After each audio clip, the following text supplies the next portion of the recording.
expects a rebound in the Indian rural economy on the back of improving labour market and shares their rural bets. Somit joins in to tell us all about this note. Somit?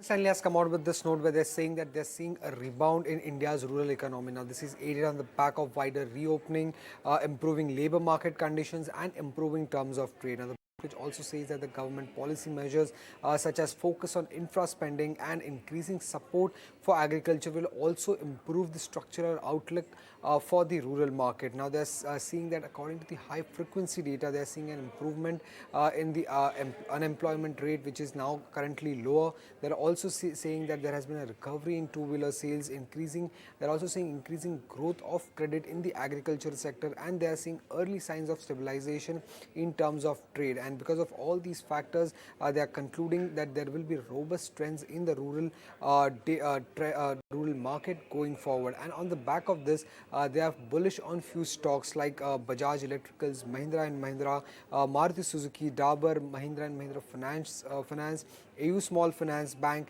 L&T and UltraTech, because all of these companies have a significant rural exposure, and on the back of this, the brokerage is bullish on these stocks.